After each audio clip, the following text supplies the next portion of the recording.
नमस्कार, आप देख रहे हैं लाजवाल। मैं हूं आपके साथ नरेंद्र सिंह ठाकुर। नाज़रीन, लगातार कैजुअल लेबर के मुद्दे की हम बात करते आए हैं और कर रहे हैं, लेकिन अभी भी इंतजामिया ना जाने क्यों खामोश बैठी है। यकीन दहानियां काफ़ी दिलाई जा रही हैं, लेकिन जनाब खात जो हैं वो अब तक भी इन लोगों के खाली हैं।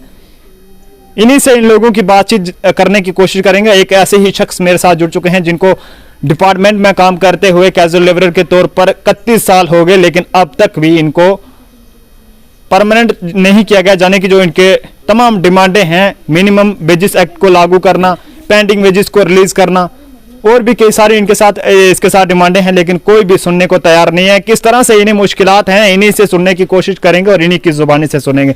सर, सबसे पहले आपका नाम जानना चाहूंगा। आपका नाम क्या है?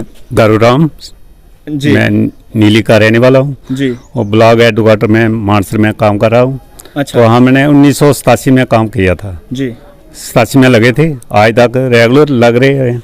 तो हमने इतना मांगे, हमारी जो जायज़ मांगे थी, हमें कुछ नहीं आज तक नहीं हुई हैं।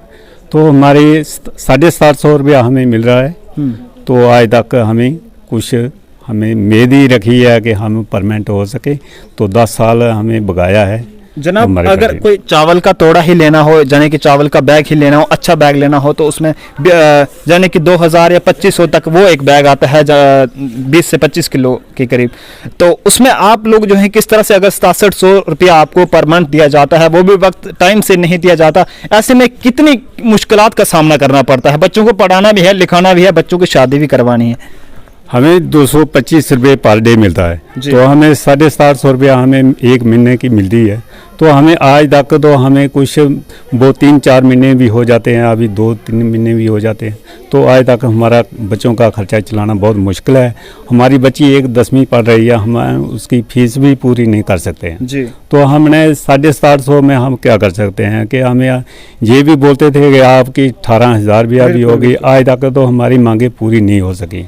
तो हम किसको सुनाएं कि हमारे जो यूनियन है जी जी वो परमानेंट भी हो चुके हैं। तो हम जो सीनियर थे, हमें 1987 के, वो ऐसे ही वो आज तक काम कर रहे हैं। कांग्रेस के दौर से आप काम कर रहे हैं, जाने की एनसीपीडीपी की जो सरकार थी, कांग्रेस की थी, तब से आप लोग काम करते आ रहे हैं। अब उसके बाद बीजेपी भी आई और बीजेपी ने भी ये दावे किए कि हाँ भाई हम लोग जो है आपके बारे में सोचेंगे। लेकिन क्या लगता है कि ये सिर्फ दावे ही किए जाते हैं, जबकि हाथ में कुछ नहीं लगता?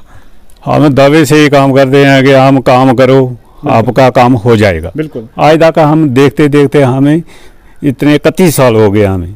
इस गूंगी बहरी सरकार से आप क्या मांग करना चाहते हैं कि आप अपने मतलब कान साफ करवाइए या क्या कुछ मतलब कोई चेकअप करवाइए कि जिससे आप लोगों के मुश्किलात उन लोगों को सुने जाएं और वो आपका हल करें? जो आज तक देख रहे हैं कि हमारा काम हो रहा है, अभी 1 महीने का टाइम देते हैं, तो आप 1 महीने काम करो, हम आपका काम कर देंगे, वो मांगे पूरी कर देंगे। तो आज तक हमारी मांगे कुछ भी पूरी नहीं हुई हैं।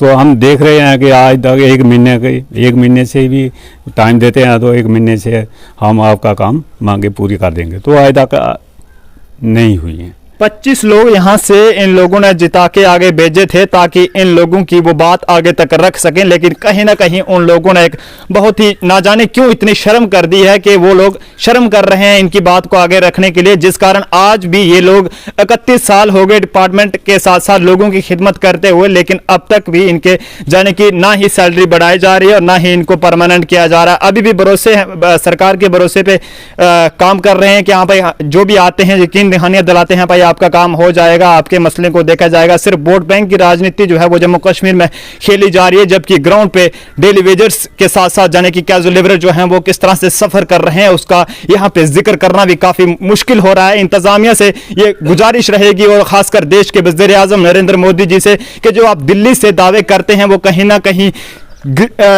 जम्मू कश्मीर यूटी तक भी वो दावे जो हैं पहुंचने चाहिए, क्योंकि जहां बाकी यूटीज की बात करें वहां पे मिनिमम वेजेस एक्ट जो है वो लागू है, लेकिन वह जम्मू कश्मीर में कुछ ऐसे निजाम बदल चुके हैं कि यहां पे जो मन करे वही जो है वो गूंगी बहरी सरकार ये कर सकती है। जरूरत ये रहेगी कि जहां तो इंतजामिया को अपना चेकअप करवाने की, जाने की अपने कान साफ करवाने की जरूरत है, क्योंकि ये लोग लगातार जिस तरह से आज अपने एहतजाज जो है वो दर्ज करवाते आए हैं, लेकिन ना जाने क्यों इंतजामिया जो है वो खामोश बनकर हाथ पे हाथ धरे बैठी है। उम्मीद करता हूं कि हमारी इस खबर से जो है देश के वज़ीर आज़म भी इस खबर को देखेंगे और जरूर इसका कोई ना कोई हल निकालेंगे, जिससे इलाके के लोगों के साथ साथ जो भी जो लोग जब से जाने की सफ़र कर रहे हैं तो उस तरीके से काम भी सही तरीके से नहीं हो पा रहा है, तो ऐसे में लोग भी काफ़ी परेशान हैं, उसके साथ साथ ये लोग भी काफ़ी परेशान हैं। और ऐसे में यही हल है कि इन लोगों के मुश्किलात को सुना जाए, इनका हल किया जाए, ताकि ये भी अपने बच्चों का सपना जो है वो पूरा कर सकें। इन अल्फाज के साथ आप लोगों से इजाज़त चाहता हूँ। मज़ीद अपडेट्स के लिए देखते रहिए लाजवाब न्यूज़।